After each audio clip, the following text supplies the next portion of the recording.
Hello everyone, welcome back to Linked Frequency. In this tutorial, we are going to learn about the complete Arduino Nano development board design using easyEDA. This is the part 2 of episode 20 in practice project for PCB designer. I am Vaibhav Sugandhi, passionate PCB designer and technology startup founder, and I'm going to discuss a schematic design in this particular tutorial. I hope you remember and watched our previous video which talks about how to design a black box for this particular project with the black box analysis and why we selected these certain blocks as per the requirement. And thereafter, we also discussed about the white box analysis with the components and what are the exact components that we are going to use in our white box and the circuit diagram. Now we will be using this reference schematic which is available on the internet. I have just googled it and you will get hundreds of circuit reference like this. Why? Because this circuit is the open source hardware. Open source hardware, circuit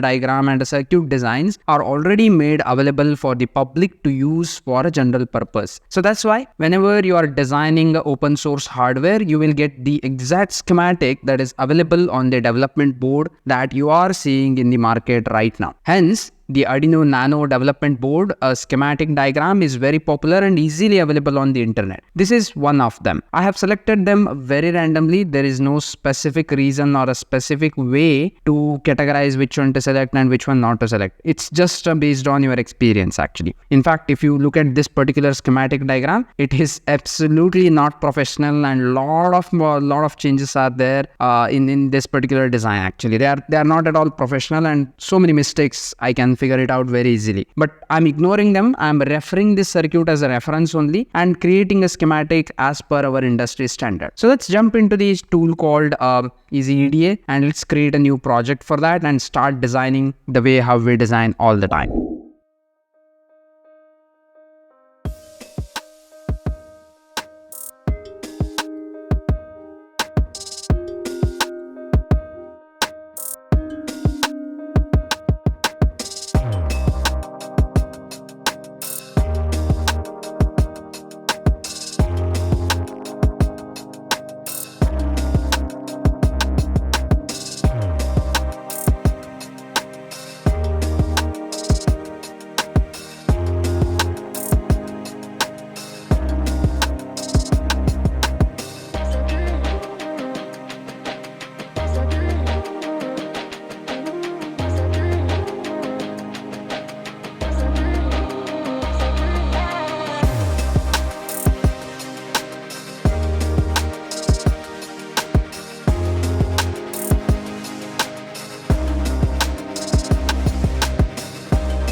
Alright, now we can see that the entire schematic design for Arduino Nano development board is ready. As we can see, this particular Arduino Nano development board is having a lot of SMD components, hardly any THT component. I think no THT component. This USB is also SMD and main controller is SMD. Crystal oscillator is so tiny and it is SMD, very difficult for a normal soldering. It has to be done through a machine soldering process, which is a reflow oven machine. Otherwise, an expert with a very good SMD soldering skill can do that activity. However, you can see most of these components or all of these components are completely SMD, because of which the schematic is very complex one and a kind of a different one, yet it is not a difficult actually. If you have practiced all the project that we discussed in our previous part of this tutorial series, which is practice project for PCB designer, and if you have done it by yourself, then probably this circuit looks very simple to you and you may do it in much faster way than what I have demonstrated in this video. However, this is how the circuit looks like. First thing is we need to find a micro USB symbol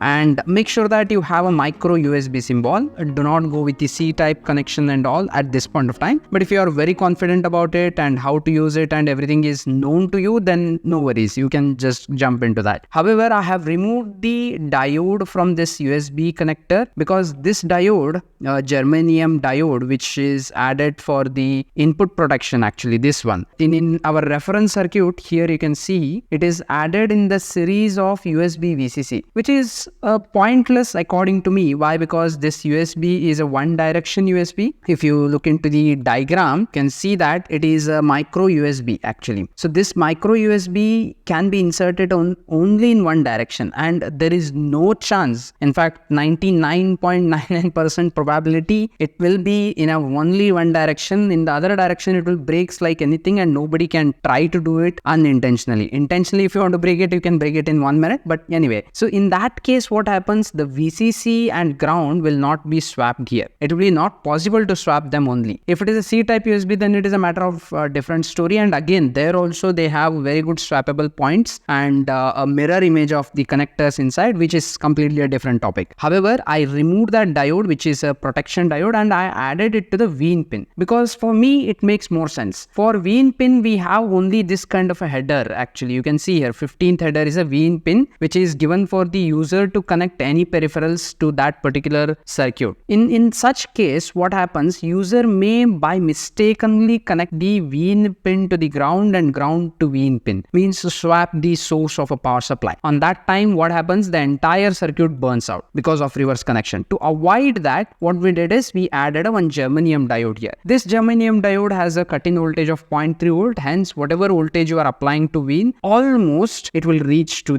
our regulator IC, and regulator IC is responsible for converting that VIN voltage into a 5 volt and routing that 5 volt to the entire circuit which works on 5 volt. You can see 5 volt everywhere, even microcontroller and everything works on 5 volt actually. The interesting part of this entire story is where this entire Arduino Nano development board brings the 3.3 volt voltage without having a specific regulator for that. That is a mysterious question actually. In fact, we discussed about it in previous tutorial also. First thing, some of the most development board will be having a regulator inside, and that is the most recommended one based on the industrial design activity. However, to reduce the cost, people will approach the 2 to 3 approach, or people will take the 2 to 3 different approach. First one is using a voltage divider network to reduce the 5 volt output from the simple regulator or a power supply regulation unit and convert it into a 3.3 by using a voltage divider network. That is one method. Another method is this IC, a CH340G, which is a USB to UART converter. It itself is having an internal 3.3 volt regulator. I don't know why they have added an internal 3.3 volt regulator, probably for such reason only, but I totally appreciate that because you can see here V3 pin. This V3 pin is nothing but an internal 3.3 volt regulator, which we are just taking it as a 3.3 volt for our entire circuit, wherever it is needed, not entire circuit, wherever it is needed. For example, I think we used it somewhere. We never used it in our circuit actually. In this entire circuit, we never used a 3.3 volt. We just given that 3.3 volt outside. In Arduino Nano, whenever you look into Arduino Nano, wherever there is a 3.3 volt required, you are literally taking that 3.3 volt from the USB to UART converter circuit. And these ICs, which is CH340G, are not meant for power regulation or power conversion. That's why most of the time we'll never get a 3.3 volt regulated output voltage on the Arduino Nano. It will be either 3.4 volt or it will be on 3.2 volt. But recently when we tested one new Arduino Nano available in market, it is somewhere around 3.9 volt. Extremely bad. 3.9 volt, which is somewhere, I think maybe somewhere 30% more than 3.3 volt probably, approximately actually, right? So that's how unintentional or these regulators are not meant for such kind of activity. If you really want a good power supply of a 3.3 volt, you can literally add one more IC like this and make it a 3.3 volt. But again, we have a size constraint, we have a cost constraint, and we have a lot of constraints with respect to design activity. Hence, we are going with the same design which is available in internet right now. But do remember this concept. And here we have a USB to UART conversion, and the TXD and RXD is based on the USB to UART conversion. And that particular TXD and RXD is given to D0 and D1 by using a shorting of these jumpers. I think this will pop an error in ERC error saying that TXD label or a net is being interconnected with the D0 net label, or both are having a conflict here, because single net is having a both name actually, which is not possible. It's like having a two name for a single person. It's just not possible, right? Primarily, every person will be having a one name. Pet name and acute names are a different story. But here, in technical term, every net or every wire or every connection should be having only one name, which is a net label. However, here we are making it a violation of that rule by connecting a TXD net label with the D0. However, we want that actually. We really want that because D0 is nothing but a RXD here. That's why TXD is connected to RXD and RXD is connected to TXD here. So keeping those things in our mind, we'll be working on the footprint allocation, modifying a circuit if it is needed in case of a footprint design or a footprint selection, and going for a PCB layout and all will be done in the next tutorial. This is all about this tutorial, which is a second part of designing a complete Arduino Nano development board. I hope you understood the concept of white box analysis and the concept of this reference schematic which we referred from the internet, and you created your own schematic diagram by looking at this video. Make sure that you pay a very good attention to the details of this entire circuit. Why? Because each and every connections are very important. If something goes wrong, then the entire design activity goes completely wrong in your circuit side, which may be a very complex to resolve in the later stage as you are a learner. If you are having some experience, then you will figure it out very easily. So just make sure that you pay a good attention while designing this one. So I believe that you understood how to create a schematic. If you have any questions regarding this particular part of the tutorial, then feel free to ask me in the comment section. I'll answer it as early as possible. This is the second part. We will be coming up with a third part for the 20th tutorial in PCB designing for absolute beginners. In that, we will be covering the PCB layout and complete board design according to the industrial standard and existing Arduino Nano development board. Thank you so much for watching this video, guys. See you again in the next video. Until then, tune yourself to make a difference.